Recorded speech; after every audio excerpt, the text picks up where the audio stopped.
In this lesson, we're going to look at the backing vocals for Next to Me. Now, this is the last lesson of this sequence before we start looking at the mixing and mastering. It's a fairly basic one, so I'm definitely going to do my backing vocals as audio rather than MIDI. However, this may cause you a couple of issues. If you've done your piano as suggested originally, and we've done it via audio, it does mean you've only got one channel left, which is a bit of a shame. However, we can deal with that. That's not a problem. If you wanted two channels, obviously you're going to have to put the piano in as MIDI, and that's also fine. If you play that in as MIDI, you should still get the liveliness from that track, so that could save you one channel.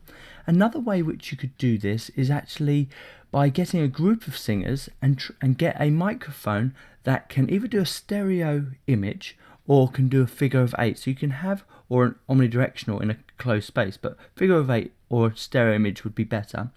And get those into a confined space, position them very wisely to make sure you get the balance right in the recording, because obviously you won't be able to do that when you come to mixing it as well, okay, because it will be just one channel.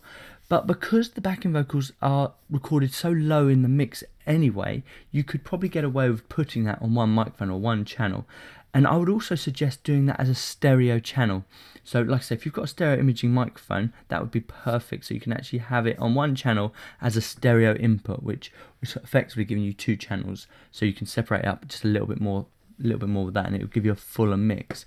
Mono is also well, but you are going to have to think about the positioning of your singers to make sure that the louder singers are placed further back from the microphone, the quieter singers are slightly closer, and just get them separated around the microphone evenly until you get that perfect balance. Now the good thing about this is it is only one part, so you've got this backing vocal section, I've got it split on 4 parts, but it only happens in this chorus and then it's a repeat. So chances are if you did half a dozen takes, one of those takes would be absolutely perfect, okay? And because it's such a small part, it should be fairly easy to kind of cut it up and get it exactly right the way you want it to. So I see no reason why you couldn't just have this on one channel. Now, the way I'm hearing it is I've got it over on the left speaker. However, I've panned these out for a moment just so you can hear it a bit better, but I'm hearing it over in this left speaker ever so slightly, okay? So, but you'll have to do your listening and make sure you get that right. Sunk in the mix over to the left speaker. Now what I've done here is I've done 4 takes. Now the lows and the highs are slightly different, not massively, and what I'm going to do, I'm just going to play each one individually. So what you can do is get your singer to listen to this part as I play it in just a moment, and just keep rewinding the tape until they get it absolutely right, and then they can sing it in exactly how we've got it here. A lot of singers do have problems with harmonies, so getting them to listen to it like this is ideal. Another thing that you might want to do is actually just mute the main vocal track, okay, and obviously the Next to Me track, so that they don't start singing the actual main vocal. It's a good trick because once they've learnt their part, if they hear that main vocal, a lot of singers that aren't necessarily professional will kind of hone into that main vocal, and that will cause you a few issues, okay? So I would definitely mute this part so that the main vocal, when you're recording, they can't hear that. Mute this part, and then just get them to record one take, and then get them to do it again and again and again until you get it absolutely right. It's such a short phrase that it's not going to be an issue, okay? So without further ado, this is what I've got so far, and it is sunk in the mix. So let me play each one individually so you can give this to your singer to learn. So here's the low one, and I'll just play it once and leave it up to you to rewind it and do what you need to do. Next to me, ooh, next to me, ooh, next to me, ooh. Okay, so there's one. Now this one's fairly similar, so let's have a listen to this one. This is low 2.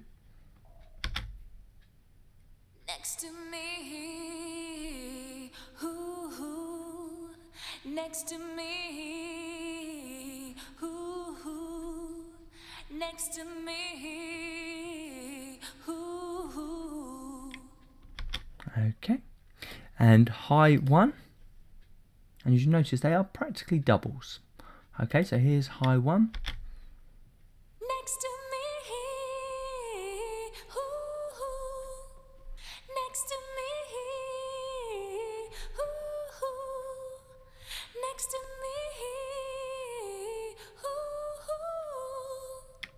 Okay. And here's high 2. Next to me, ooh, next to me, ooh, next to me, ooh. Okay. Now, here they are all together, so you can hear them together. So once again, they are quite sunk in the mix over to this left side, but I have panned these other ones out ever so slightly so you can kind of hear them a bit better. But I am hearing definitely the higher notes in the left speaker. You might decide to put the lower notes in the right speaker. That's up to you. You need to do your listening for that one. Okay, but predominantly they are in the left speaker. That's the way I'm hearing it. So here we go. Next to me, ooh, next to me, ooh, next to me, ooh. Okay, and then what I do is I compare and contrast this with the main vocal, and this is as I'm working through and just setting up all these balances. That's pretty much what I'm doing, and then making sure I get a really good vocal mix first, and then I'll go to the actual track and play it with the track. So here's what it sounds like with the vocal mix so far.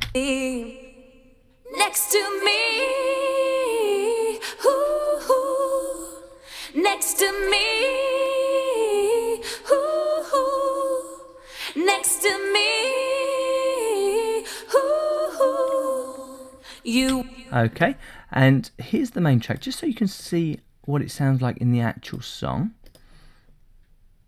So we just solo the main track. Next to me, ooh, next to me, ooh, next to me, ooh. So hopefully you can hear how that's fitting in with the whole mix.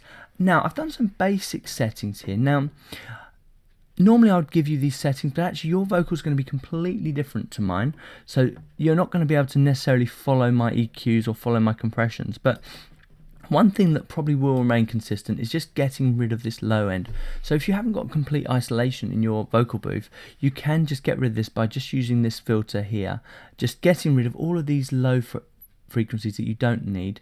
And if you listen to, actually I've got that playing, so let me just solo this one, and if you look at the analyzer, it'll actually tell you exactly where you can get rid of it. Okay, and you can see there's no sound below this point here, so I've just pulled it to this 200 point and it's job done. So that's something you can do with all the tracks, and if I show you that I've done that with mine, so each of my tracks over here has got pretty much the same EQ in respect of that.